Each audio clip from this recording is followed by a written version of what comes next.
সিউড়ি সাঁইথিয়া রুটের একটি অতি সাধারণ বাস।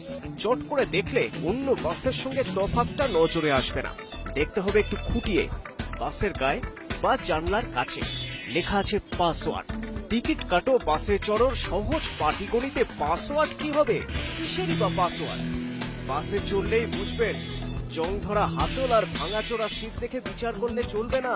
এ বাসে আছে ৭,০০০ ধন এক মানে ফ্রি ওয়াইফাই পরিষেবা, আর সেই ওয়াইফাই পেতে লাগবে পাসওয়ার্ড। এই সেই পাসওয়ার্ড।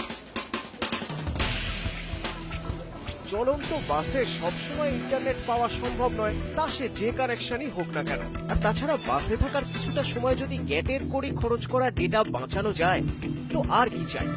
অন্য বাসে তো সেরকম এই ওয়াইফাই সুযোগটা, ফ্রি ওয়াইফাই কানেক্টের সুযোগটা পাওয়া যায় না, তো এই বাসে সুযোগটা পাওয়া যায়, বেশ সুবিধা হয়। ইন্টারনেট যেহেতু আমাদের প্রতিদিনের জীবনে একটা ভীষণ ভীষণ ভীষণ জরুরি ব্যাপার, যাত্রীরা যদি এই সুবিধাটা পায় তারা অটোমেটিক চাইবে যে অন্য বাস ছেড়ে আমি এই বাসটাতেই উঠি এবং ফ্রিতে আমি ওয়াইফাইটা ব্যবহার করতে করতে যাই।